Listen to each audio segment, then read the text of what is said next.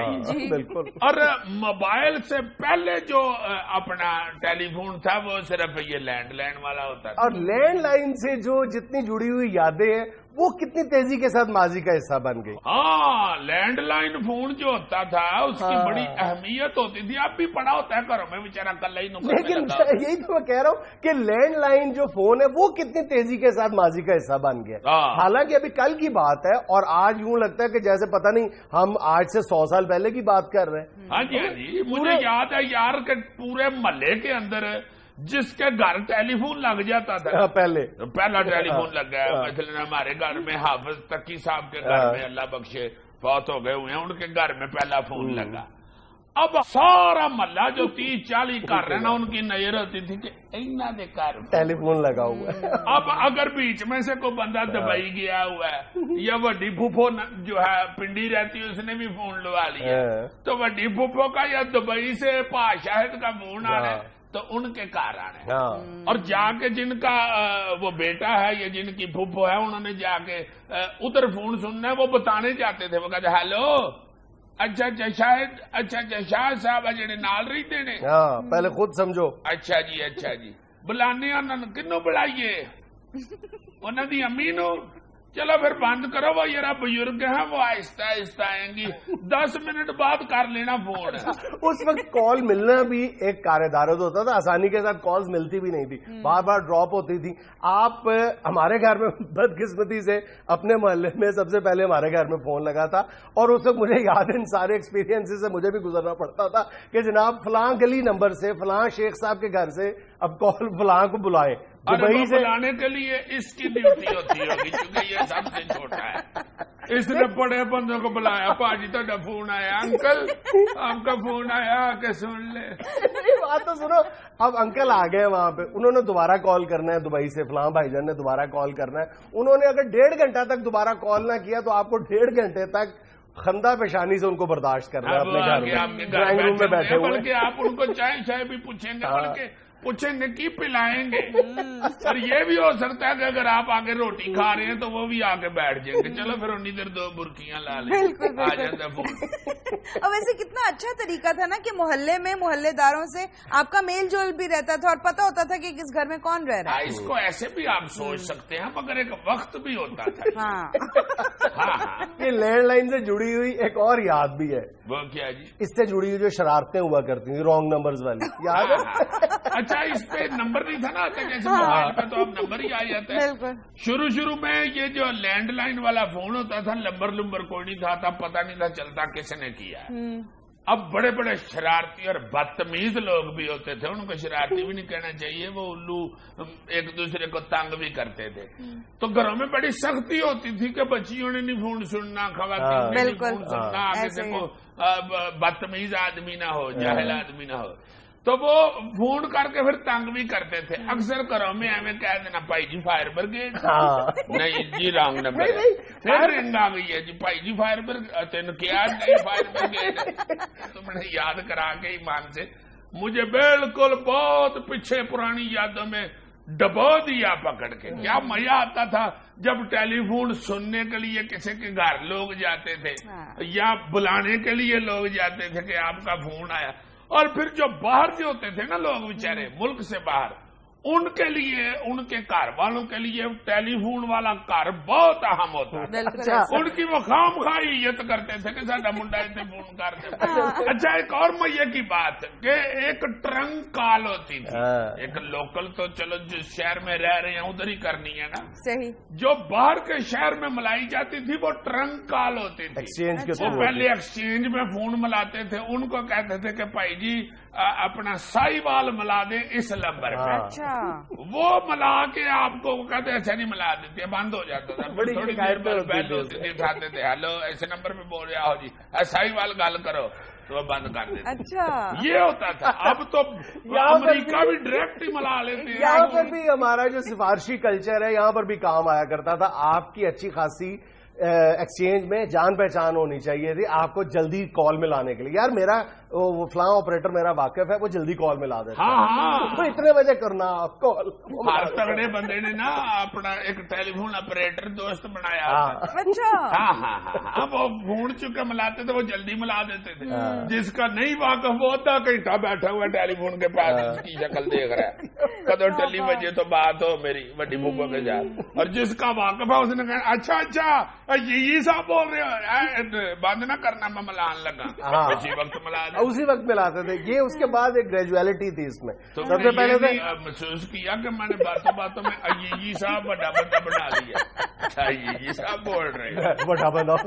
میں نے تو کتابوں میں یہ پڑھا ہے کہ گراہم بیل جو فون کا موجد تھا اس نے سب سے پہلی کال تمہیں ملائی تھی. ہاں جی مجھے فون کیا تھا. فون کر کے پوچھا تھا انکل یہ I have make a phone what you make. میں نے پھر اسے بتایا وی میک چولاں والی پینی اور دال کی بڑیاں. جہاں ٹیکنالوجی نے ہمیں اتنا فیسیلیٹیٹ کیا ہے وہاں ہم ان ساری موومنٹس کو مس بھی کرتے ہیں. ہاں جی مگر ظاہر ہے کہ سہولتیں آہستہ آہستہ انسان کو مل رہی ہیں سائنس کی اور ٹیکنالوجی کی وجہ سے.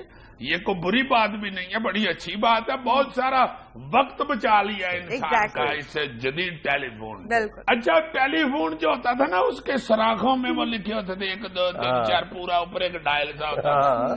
وہ جب ملاتے تھے نا تو اس کا ایک تو واپس آنا اس کی آواز ہوتی تھی اور بچے بار بار 0 ملاتے تھے وہ یاد دیر آئی آتی تھی. ناظرین یہاں میں لینا ایک چھوٹا سا وقفہ ہمارے ساتھ رہیے گا.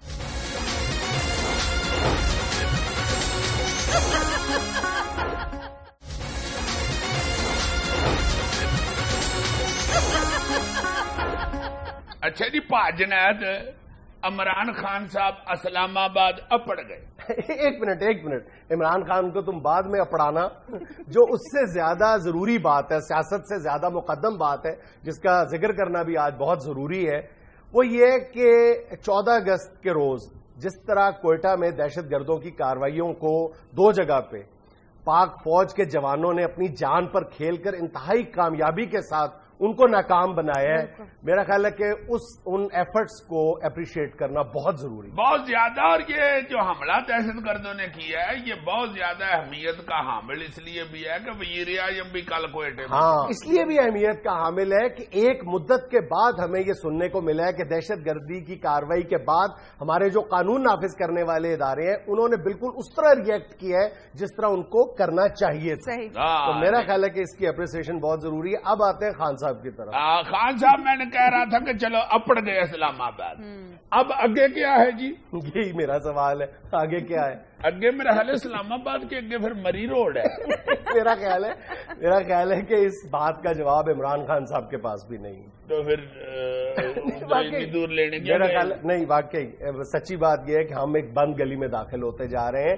عمران خان صاحب نے جو اپنی طاقت کا مظاہرہ کیا ہے ان کے وہ کس حد تک کامیاب ہوا یا اس میں ان کو کتنی کامیابی ملی یہ ایک دوسرا پہلو ہے. لیکن ان کے جو مطالبات ہیں وہ کس حد تک جائز ہیں ناجائز ہیں اس پر بھی بات کی جا سکتی ہے.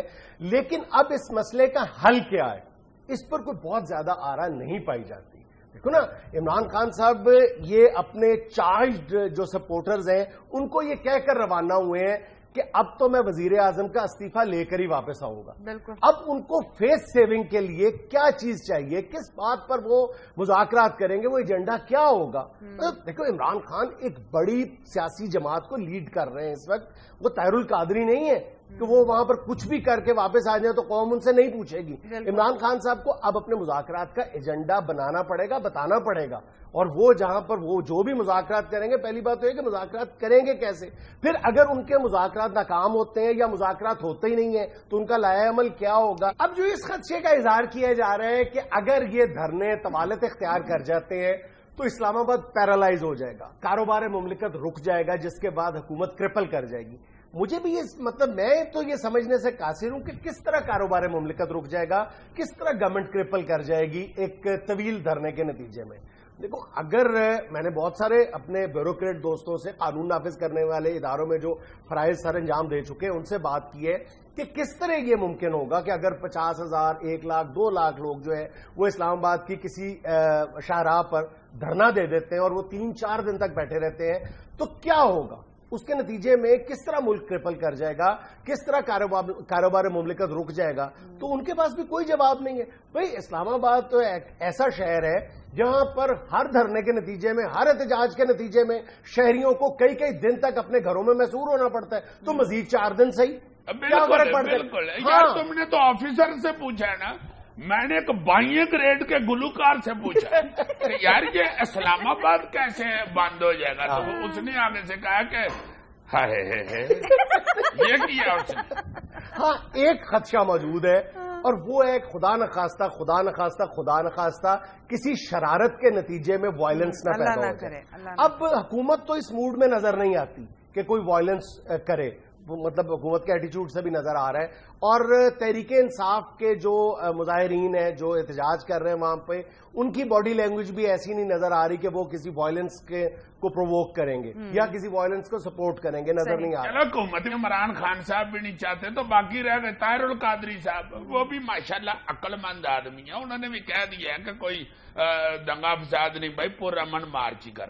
میرا خیال ہے یہ ساری سچویشن اس لیے پیدا ہو گئی ہے, عمران خان صاحب بھی اپنے بندوں کو لے کے یہاں تک اس لیے پہنچ گئے ہیں کہ حکومت جو ہے نا وہ جتنا ان کو کمزور سمجھتی ہے اتنے وہ اب کمزور رہے نہیں. اور حکومت, عمران خان صاحب جا کے ادھر جا کے تو بالکل ہتھڑ اس لیے ہو گئے ہیں کہ جتنا وہ حکومت کو کمزور سمجھتے ہیں حکومت بھی اتنی کمزور نہیں. بلکہ میں تمہیں بتاؤں, اگر مجھ سے کوئی پوچھے کہ اس سارے سین میں کس سیاسی جماعت نے یا کس فریق نے کیا کھویا کیا پایا, تو میرا مختصر سا جواب یہ ہو سکتا ہے کہ اس سارے جو سین کے بعد عمران خان صاحب کی جو سیاست ہے وہ کمزور ہوئی ہے, ان کا موقف مضبوط ہوا ہے دھاندلی کے حوالے سے, اور نون لیگ کی جو سیاست ہے وہ مضبوط ہوئی ہے, نون لیگ کی حکومت جو ہے وہ کمزور ہوئی ہے. یار یہ لڑکا اتنا انٹیلیجنٹ ہوگا میں نے نہیں تھا سوچا. یہ بڑا ہو کے بہت ترقی کرے گا انشاءاللہ. نہیں, ایمان سے اس نے کروڑ روپے کی بات کی ہے, میں بندہ اتنا غریب ہوں اس لیے میں نہیں کہہ رہا. واقعی بہت اچھی تم نے بات کی ہے کہ اس سارے مسئلے کے اندر واقعی رولا یہ تو پڑ گیا, ہر بندہ کہنا شروع ہو گیا جی کہ دھاندلی تو ہوئی ہے. موقف ان کا جو تھا عمران خان اس کو مضبوطی ملی ہے, مگر سیاست ان کی اس لیے کمزور ہوئی ہے کہ 14 اگست والے دن آپ نے آزادی جو یوم آزادی ہے اس سارے کو پتہ نہیں کدھر غائب کر دیا اور اپنا ٹینڈ پھوڑی لے کے سیاپا ڈال دیا. اور دوسری طرف جو حکومت ہے اس کا بھی واقعی حکومت کمزور ہوئی ہے. نون لیگ والوں کی حکومت ویک پڑی ہے کہ یار یہ سارا ملک سٹاک کیا ہوا, کل ٹیلر لگائے ہوئے ہیں, ہلا ہوئی ہے. ہر بندہ جو ان کا بھی تھا نون لیگیا, وہ جو تم کہا کرتے ہو کہ اگر نون لیگ کے لیڈر کی وجہ سے بھی سڑک بلاک ہوئی ہو تو اس رش میں پھنسا ہوا نون لیگ کا کارکن بھی نون لیگ کو اس وقت گالیاں دینی شروع ہو جاتی. یہ سارا کچھ شارٹ کٹ کی وجہ سے نہیں, یہ سیاپا ڈال کے بیٹھ گئے ہوئے. میں بالکل یہ صحیح ہے, بالکل ٹھیک ہے عمران خان صاحب, چلو میں بھی کہہ دیتا ہوں جی کہ دھاندلی ہوئی ہے, مگر ہیورے والا یہ یا تو آپ اس وقت الیکشن ایکسپٹ نہ کرتے, کہہ دیتے تھے کہ بھائی دھاندلی سے آپ جیتے ہیں, ہم پرے ہو گئے ہیں, ہم مانتے ہی نہیں, دوبارہ کراؤ الیکشن. یا پھر آپ کو اگر سال بعد ہولی ادھر ادھر سے اس کے سارے ملے ہیں شواہد, تو پھر اگلے الیکشن کا تیار کرو. ایک یو ٹرن آپ سے مس ہو گیا اگر, تو ادھر ہی اپنی گڈی ون وے ہی موڑ کے باقی ساری گڈیوں کو سیاپا نہ ڈال دے. ایک یو ٹرن مس ہوا ہے تو اگلے یو ٹرن کا آپ ویٹ کریں, پھر ادھر سے پھر گڈی موڑیں اپنی. اور اگر کوئی یہ ایک اور بات بھی ہے کہ اگر کوئی پوچھے کہ کس کو کیا ملا ہے, تو میں یہ سمجھتا ہوں کہ عمران خان صاحب کو اپنی اگلی حکومت کے لیے, اور اگلی حکومت میرا اس بات پر اندھا یقین ہے کہ عمران خان صاحب کو اگلی حکومت ایک بار ملنی ہے. اب اس حکومت میں وہ کیا کرتے ہیں, کتنا ڈیلیور کر پاتے ہیں, یہ ایک دوسری بات ہے. ان کو ملی ہوئی ہے نہیں, ایک دفعہ جتنا جس مومنٹم پر تحریک انصاف چلی گئی ہے, جو بنا لیا ہے, ایک بار عمران خان کے لیے اس ملک کی وزارت عظمیٰ ضرور ملے گی ایک بار. اگلی دفعہ اگلی بار اس بار جب بھی مطلب 2 سال بعد وعدہ صحیح کرو. لیکن عمران خان صاحب کو اپنی اگلی حکومت کے لیے 2 وزیر ضرور مل گئے. ایک وزیر تعلیم جمشید دستی صاحب اور ایک وزیر ثقافت محمود الرشید صاحب. جس طرح انہوں نے کل والہانہ رقص کیا ہے تو میرا خیال ہے کسی اور کا حق نہیں بنتا وزارت ثقافت کا. ایسے پکڑ کے نا انہوں نے دوپٹہ تو یہ کیا. میرا خیال ہے وہ مجھ سے متاثر ہوئے ہیں کہ اگر یہ لڑکا ناچ لیتا ہے تو پھر تو میں بھی لڑکا. یہ لڑکا اس عمر میں ناچ لیتا ہے تو مجھے کیا ہے. یار یہ نہ کہو کم از کم محمود رشید صاحب تو میرے بڑے تھا کی عمر کے. اچھا جی ناظرین یہاں میں لینا ایک چھوٹا سا وقفہ, ہمارے ساتھ رہیے گا.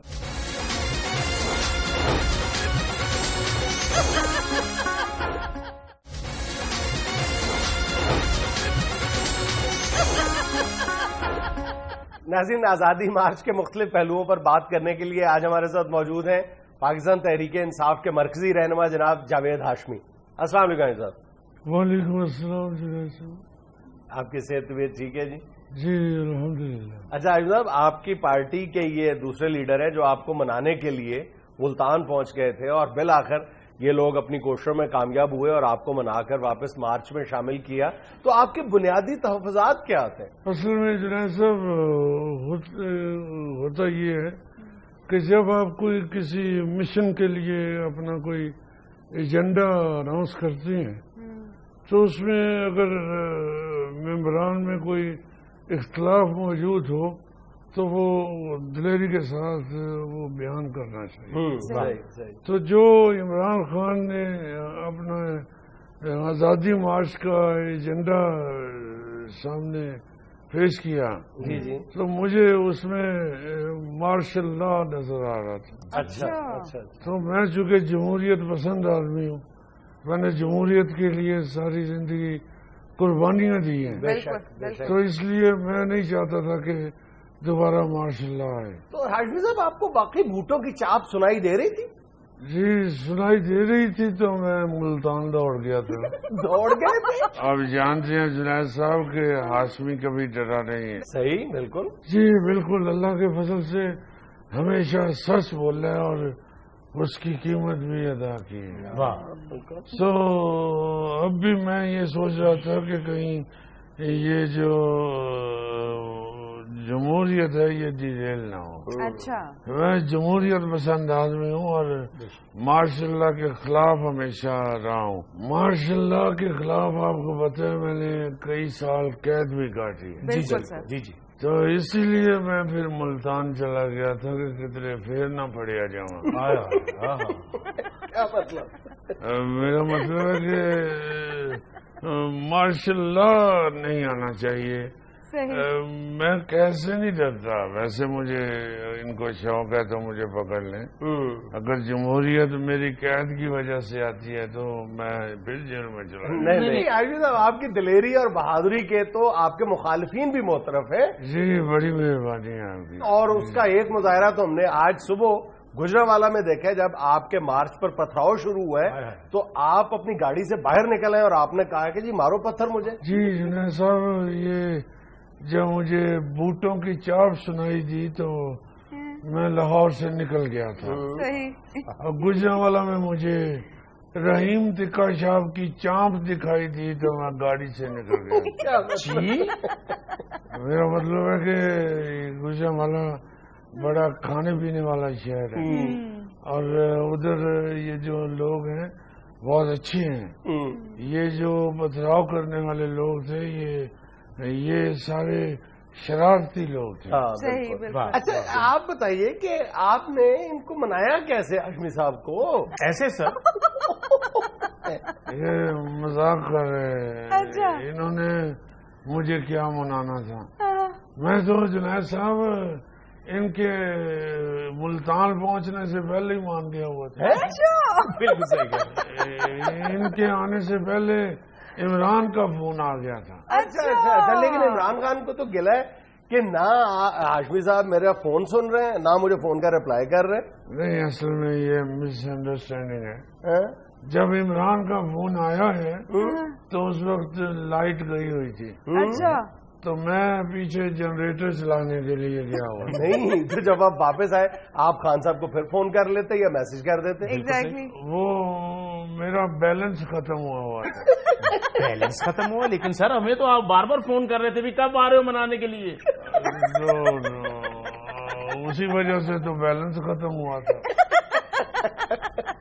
جب اصلی فون کی باری ہوئی ہے تو بیلنس ہی نہیں ہے۔ اچھا ان لوگوں نے آپ کے تحفظات کیسے دور کیے؟ انہوں نے میرے تحفظات کیا دور کرنے تھے جناب، میں نے اپنے تحفظات خود ہی دور کیے ہیں۔ خود ہی دور کر لیے؟ ہاں، وہ جو میں سوچ رہا تھا کہ یہ نہ ہو جائے تو پھر میں نے سوچا کہ پھر وہ نہ ہو جائے۔ بالکل صحیح کہہ رہے ہیں آج بھی صاحب، تحفظات دور ہو گئے۔ بالکل صحیح کہہ رہے ہیں آج بھی صاحب۔ انہوں نے تو ہماری شکل دیکھی اور کہا چلو بھی چلو۔ اچھا یار ہم نے تو ٹی وی پہ سنا بڑا ٹائم لگا آپ کو منانے میں۔ سر وہ صرف کھانا کھانے میں ٹائم لگا ہے اور چائے پینے میں، بس اس لیے ٹائم لگا ہے۔ یہی ٹائم لگاتے تھے، میں تو ان کو کہتا رہا ہوں کہ یار اٹھو تو فٹاٹ کے عمران میری جگہ ٹرک میں کسی اور کو نہ کھڑا کر دے، اور وہی ہوا ہے۔ جب میں پہنچا ہوں وہاں تو میری جگہ پہ یہ میاں اسلم اقبال کھڑا تھا، اس کو بھی میں نے کہا کہ وہ جب اتر جا کے اپنی بہتری تو کھلو، ایسے کیوں کھلوتے ہیں میری؟ ناظرین یہاں میں لینا ایک چھوٹا سا وقفہ، ہمارے ساتھ رہیے گا۔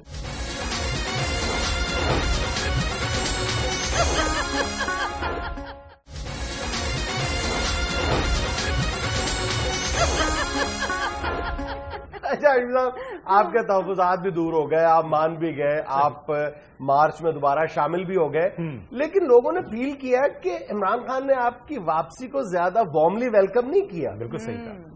نہیں ایسی بات نہیں ہے جناب صاحب، لوگوں نے نہیں یہ فیل کیا، میرا خیال ہے آپ کو یہ فیل ہوا ہے، اور وہ بھی اس لیے کہ آپ نے شاید ٹی وی نہیں دیکھا۔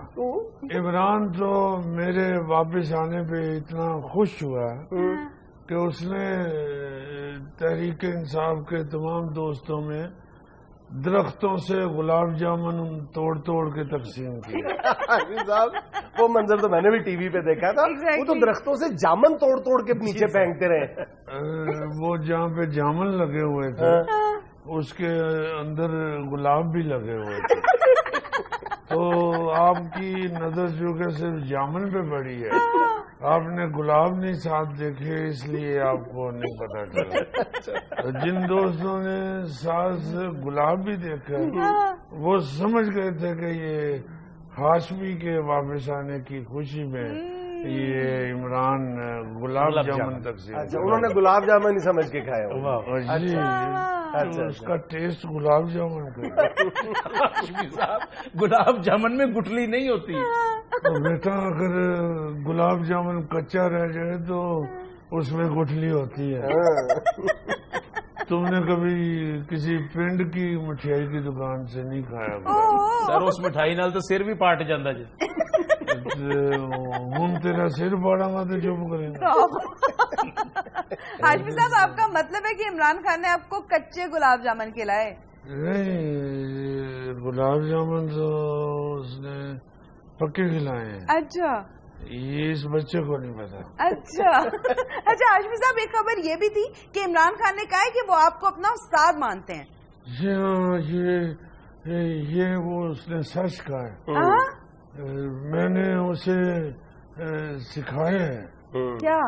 جب وہ کرکٹ کھیلتا تھا تو آپ کو یاد ہوگا کہ وہ بال کرانے کے لیے سٹارٹ بہت لمبا لیتا ہے، تو پھر وہ چھوٹا سٹارٹ لینا شروع ہو گیا۔ تو یہ جو چھوٹا سٹارٹ ہے یہ میں نے اسے کہا تھا کہ چھوٹا سٹارٹ لیا کرو۔ کرکٹ میں آپ ان کے استاد تھے؟ جی ہاں میں نے اسے کہا تھا کہ دیکھو جو بڑا سٹارٹ لیتا ہے وہ پھر بندہ چھوٹا رہ جاتا ہے، تو جو چھوٹا سٹارٹ لیتا ہے وہ بندہ بڑا بن جاتا ہے۔ تو یہ دیکھیں اس نے جو میرے کہنے پہ یہ چھوٹا سٹارٹ لینا شروع کیا تو اب کتنا بڑا بندہ بن گیا۔ اب تو ماشاءاللہ اتنا بڑا بندہ بن گیا کہ ٹرک کے اوپر کھڑا ہو تو اوپر سے اسے ٹہنیاں لگ رہی ہوتی ہیں. سر میرا چھوٹا قید ہے وہ تو مجھے بھی لگ رہی تھی. یار بڈھا بچوں ڈھونڈ نہیں لکھتا دے. سر آپ مجھے کہہ رہے ہیں یہ تو آپ کے بارے میں مشہور ہے. بیٹا یہ وہ لوگ کہتے ہیں جو چاہتے ہیں کہ میں واپس نون لیگ میں چلا جاؤں، مگر میں آج یہ واضح کر دینا چاہتا ہوں کہ میں جو ایک دفعہ فیصلہ کر لوں میں وہ فیصلہ اپنا واپس نہیں لیتا. اچھا واو. کل شروع کے 5-6 منٹ ہمیں بھی یہی کہتے رہے. یہ واقعی نون لیگ کا ہے. اچھا صاحب نٹشل یہ تو فرمائے کہ لانگ مارچ کامیاب رہا. جی جنید آپ نے دیکھا کہ بہت کامیاب رہا ہے. یہ لانگ مارچ جو ہے ہمارا لوگوں کا سمندر تھا. بلکہ ہم تو سوچنے لگ گئے تھے کہ ٹرک چھوڑ کے تو بحری جہاز کرا لیں. اس کا مطلب ہے لوگوں کی جو تعداد تھی اس سے آپ مطمئن ہیں؟ جی بہت زیادہ تعداد تھی. اچھا ہماری سوچ سے زیادہ تعداد. اچھا آپ کی سوچوں سے زیادہ تھی. جی جی جی یہاں یہ آپ نے دیکھا کہ لاہور سے نکلتے ہوئے کوئی 2 لاکھ آدمی تھا. لیکن لاہور جب آپ لوگوں نے چھوڑا ہے تو تعداد میں کمی دیکھنے میں آئی ہے. وہ ہم نے پھر خود کمی واقع کی تھی. اچھا ہم نے سوچا کہ جو ہماری سوچ تھی وہ اتنے ہی بندے لے کے جانے چاہیے. لوگ یہ نہ کہیں کہ سوچتے کچھ نہیں تھے کرتے کچھ نہیں. اچھا میں نے خود عمران سے کہا تھا کہ یا اپنی سوچ اونچی کرو یا پھر بندے کام کرو. اچھا تو عمران نے کہا کہ سوچ اب کتنی اونچی کروں، ٹرک پہ تو چڑھ گیا ہوں. تو میں نے کہا پھر بندے کام کر لوں. تو پھر اس نے بندے کام کیے تھے. صحیح. اچھا تو اس لیے بڑا کامیاب رہا ہے یہ مارچ جو تھا. اچھا چلے تعداد بھی اپنی جگہ، لیکن آپ نے منظر دیکھا کہ ڈاکٹر طاہر القادری کے ساتھ مصطفیٰ کھر کھڑے تھے اور آپ کے عمران خان صاحب کے ساتھ شیخ رشید کھڑے تھے. یہ کیا منظر تھا؟ ظاہر ہے پھر انہوں نے بھی کدھر کھلونا ہی ہے نا. ورنہ لوگ ان سے کہیں گے کہ یار کدھرے تے کھلو، کبھی تھی کدھرے ٹور جاتے ہو کبھی کدھرے ٹور جاتے ہو، کدھرے ایک جگہ تے کدھر کھلو یار. تو اس ڈر سے پھر وہ ادھر کھڑے ہو گئے. اچھا تو آپ سمجھتے ہیں کہ ان لوگوں کے آپ کے ساتھ شامل ہونے سے تبدیلی واقعی آ جائے گی؟ جی جنید صاحب انشاءاللہ تبدیلی تو آئے گی، چونکہ تبدیلی تو ہم نے لانی ہے. صحیح. یہ تو ویسے ہی پاس کھڑے ہیں. اور آپ کو پتا ہے کہ یہاں تو رواج ہے ایک بندہ ٹرانسفارمر ٹھیک کر رہا ہوتا ہے کول کنیڑے ویسے ہی کھلوتے ہوں. ناظرین یہ تھا آج کا حسب حال. خوش رہیں خوش رکھیں. آپ سے ملاقات ہوگی انشاءاللہ کل. اللہ حافظ.